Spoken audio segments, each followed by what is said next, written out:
Hey, what's up, everybody? It's me, That and Weep here, back with a brand new episode for What If Tanjiro Had Snow Breathing. If you guys have not seen the last part, the first part where I established some differences that actually lead to this timeline occurring, make sure to go back and watch part 1 now. And if you're new to the channel and have not already, please make sure to check if you are subscribed or not. Hit that like button while you're down there and comment something about the video after you're done watching it, if you feel like it. And yeah, with enough of that, let's get into this part where Tanjiro will actually be able to start learning the snow breathing techniques we discussed last time. Let's get into it right now.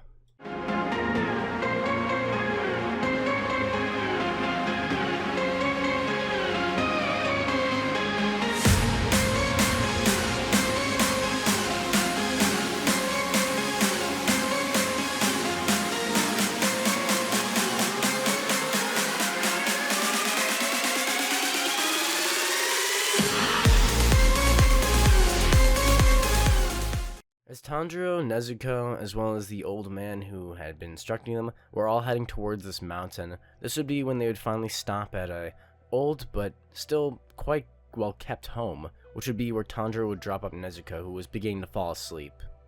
As Nezuko passes out, this would be the last time Tanjiro would see his sister conscious for the next year, as Nezuko had used a lot of her energy fighting that demon before to protect her brother. Nezuko, instead of devouring humans, would use this sleep in order to regain energy, and this would be when Tanjiro would now begin his training to become a demon slayer. With the old man then telling Tanjiro himself that it's time for him to begin his training, he would then explain to him that he has to go all the way up the mountain and come back down before the end of the day, while avoiding all the traps and not dying. Tanjiro would begin this grueling training day after day for the next 6 months. Dodging and weaving, we see Tanjiro running down the side of the mountain. As logs come flying at him, pit traps fall, and snow comes wrapping around his legs, causing him to trip. Tanjiro himself is relying purely on all of his senses, as he uses his nose the most of all to sense the danger in front of him and behind him, as he continues trying to get up and down the mountain every day.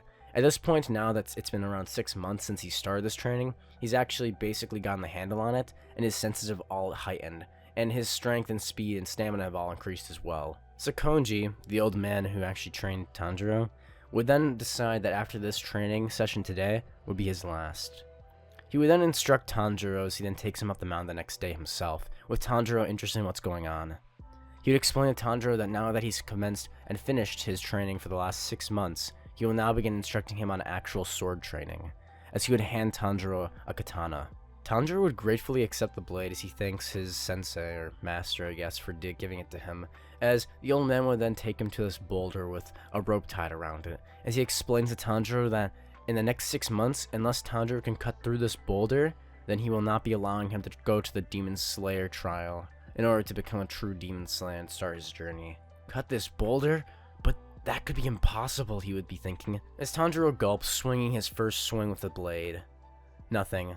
Suddenly, as he feels the metal hit the rock, his hands would shake and reverberate from the strike, as he can feel his hands feeling a bit numb. Damn, I'll have to try this again, he would say, as Tanjiro would for the next 3 months begin swinging and swinging at that rock over and over again. At least that's what happened in the original. In order for Tanjiro to actually learn snow breathing in time to make this relevant to the what if and actually matter, Tanjiro would actually somehow be able to cut the boulder, or at least get into the boulder, within 2 months. This meaning that when the ghost children arrive, the 2 prior trainees of Sakonji himself would arrive to help Tanjiro, Tanjiro would have an extra month left, instead that he hadn't used wasting on just hitting the blade over and over again.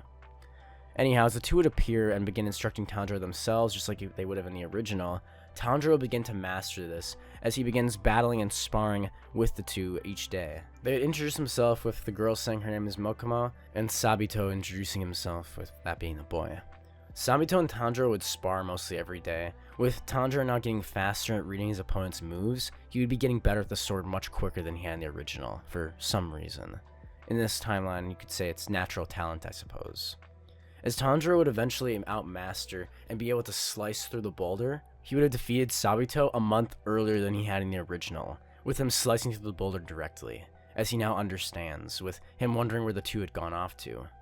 However, now that he had actually finished his training, it was time, and he still hadn't forgotten about it. As Tanjiro ran down the mountain that day, running back to the house and telling his sensei that he'd actually mastered it, that he cut the boulder, Sakonji could not believe it as he ran up the mountain, checking to see if Tanjiro was lying or not, as he sees a perfectly clean-cut rock before him. That's how it's only been... He'd be shocked as he realizes that it's only been 5 months out of the 6 they had left, meaning Tanjiro still had a whole month of training left. Sakonji wouldn't know what to do at this point, as that boulder test should have taken Tanjiro an entire 6 months to complete, and he was pretty shocked, to be honest. That night, Sakonji would be thinking of things he could do to help Tanjiro out even further through the exams, while Tanjiro himself would be reading a certain letter.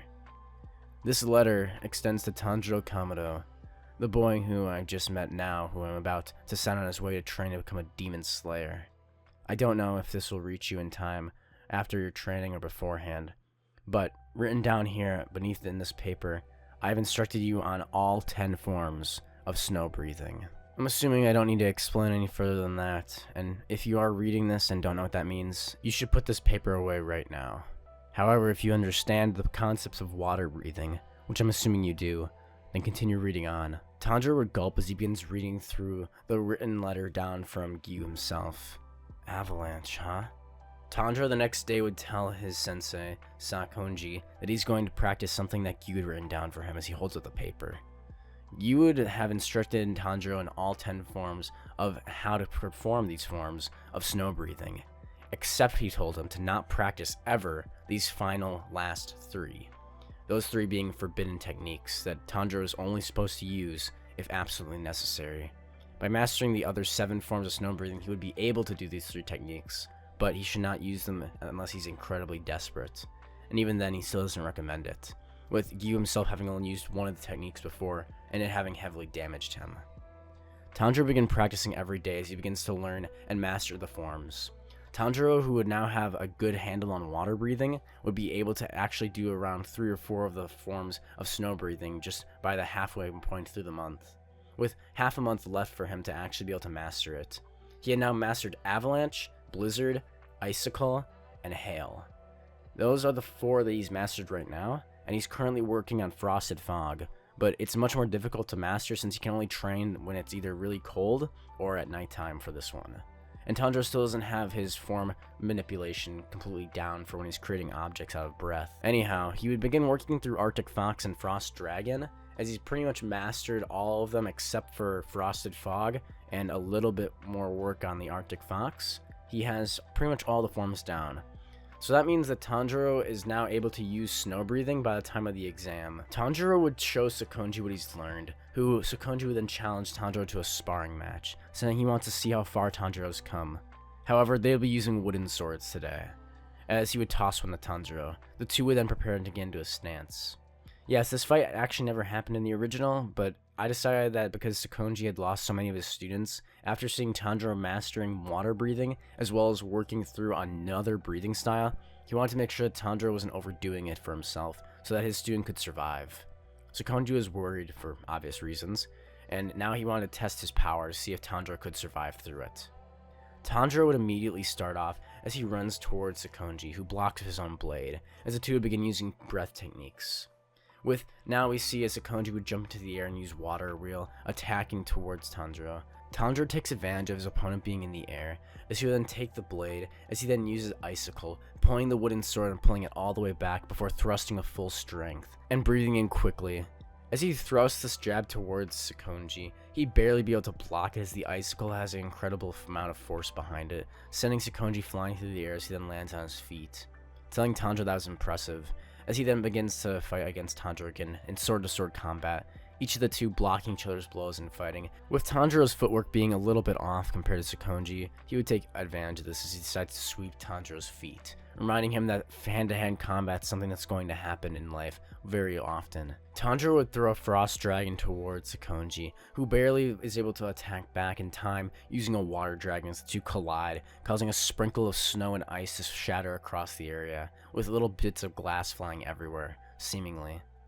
As Sakonji and Tanjiro now are standing back, each one with their sword pointed towards each other, Sakonji would say it's enough, having seen Tanjiro's strength and assessing that he's powerful enough.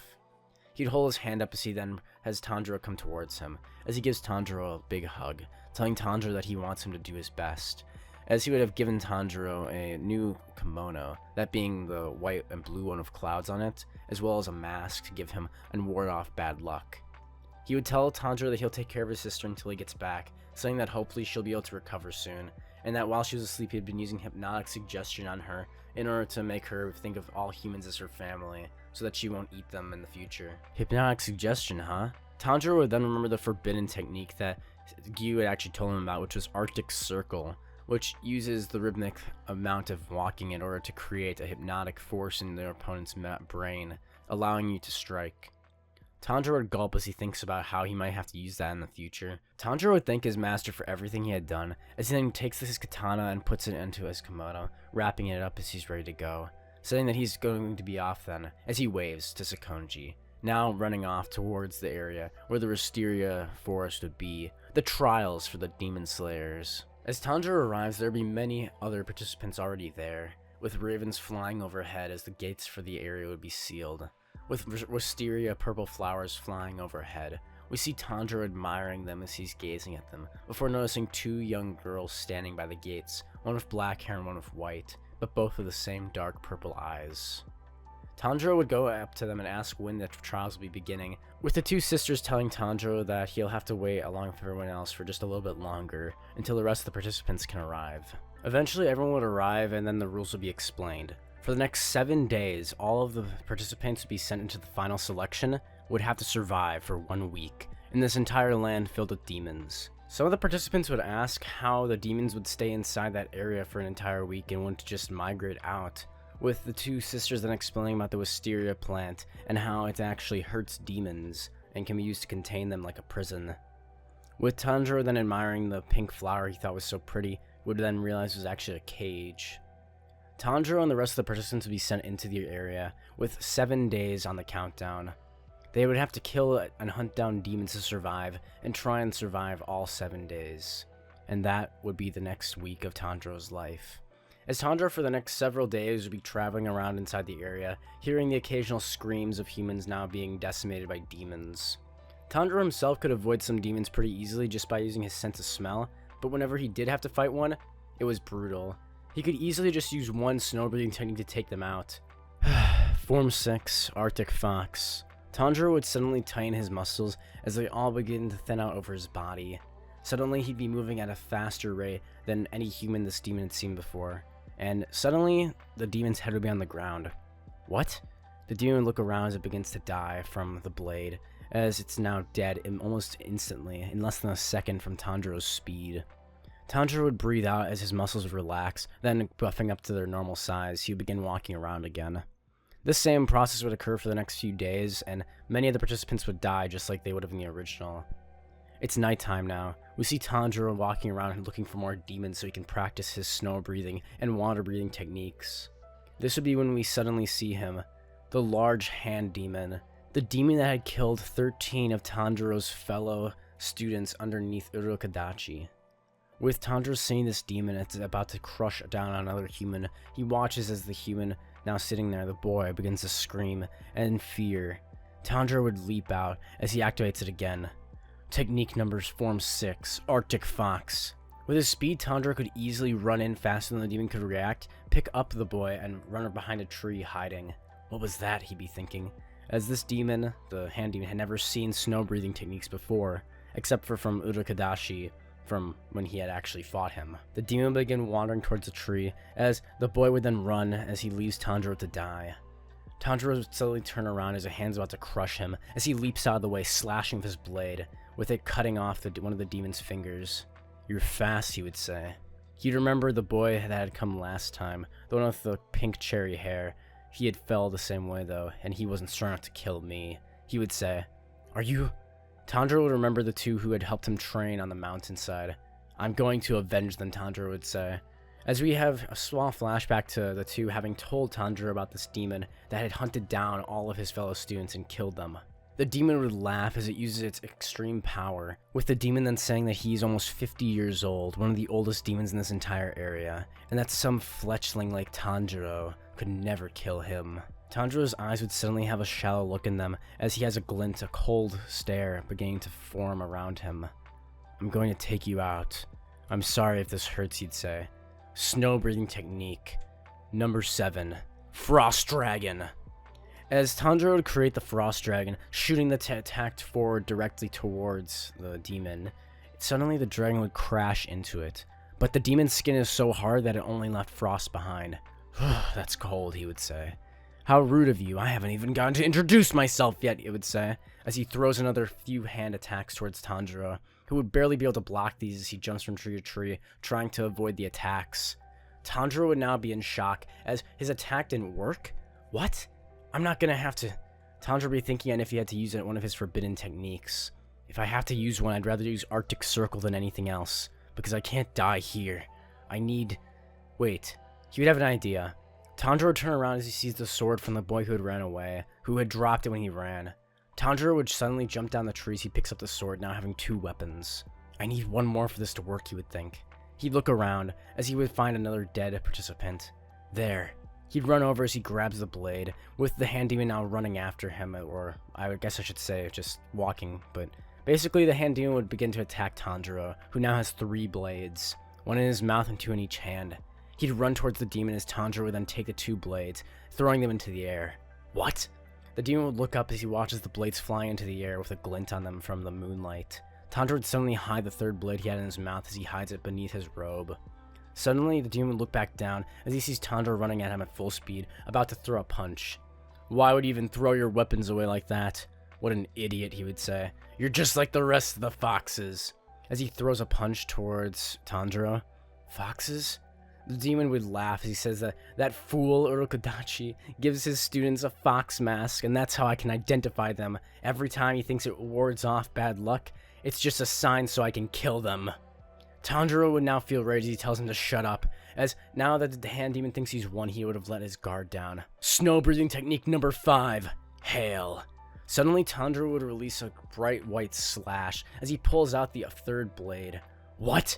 The demon would lunge backwards as he tries to throw an attack, but the 2 hands that are moving towards Tanjiro would suddenly be pierced and thrust to the ground, as the 2 blades then pierce into the ground. Hail, Tanjiro would say, as he runs forward with a slash, cutting off several of the demon's arms. Damn it! The demon begins to attack Tanjiro furiously, as Tanjiro would then suddenly enter into total concentration breathing mode. Sublimation. Tanjiro uses both a water technique and a snow breathing technique, as he uses a water reel combined with an icicle. Using the 2 techniques, he would shoot a blast of energy, as he uses his breathing technique to cut off right down the middle of the demon. I have to slice his head off, he would think. As Tanjiro would suddenly begin to have the same visions he saw of this demon having been a human. He would use, to finish it off, the same he had used in the original.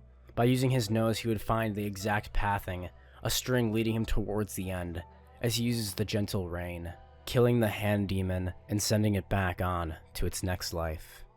Tanjiro would have finally killed the great demon that had been hurting and hunting his comrades for so long, and he had now avenged all their deaths. They could rest in peace.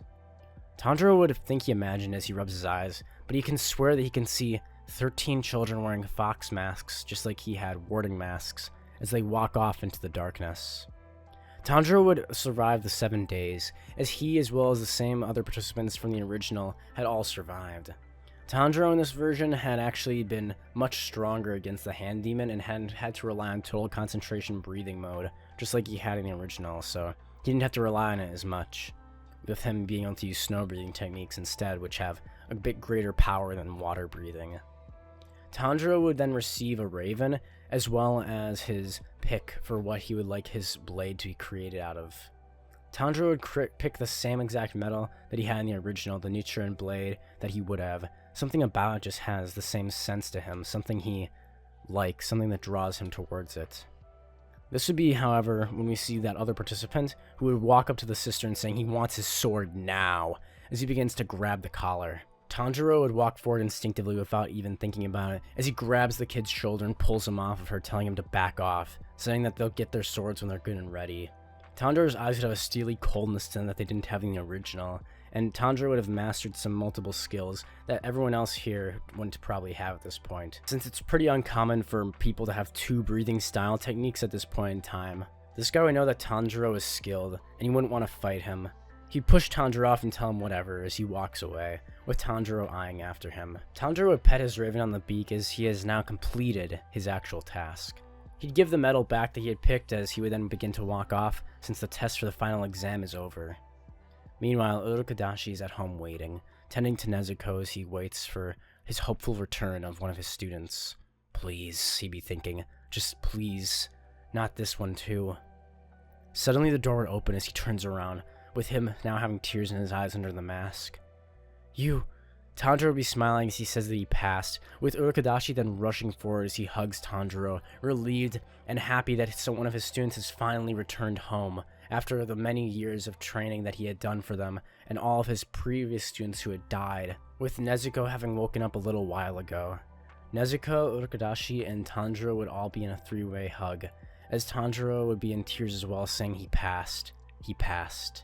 With a few days later, the swordsman, the blacksmith, having arrived with the blade, telling Tanjiro to pick it up, with Tanjiro being confused by this strange fellow. This would be when everyone in the room would be excited to see what color Tanjiro's blade would be.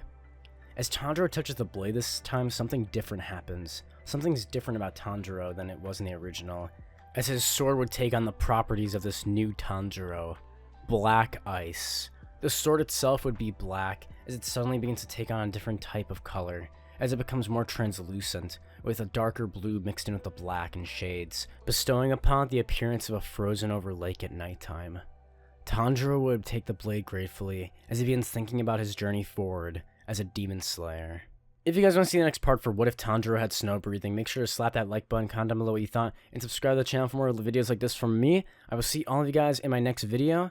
But before I do go, I just want to let you guys know that I'll be having What If Asta Was Meliodas' Son, Part 6, hopefully on the way soon, as well as my Jujutsu Kaisen Elemental Curses Explained video coming out. So if you guys want to make sure you catch those videos when they come out, make sure to hit the notification bell too.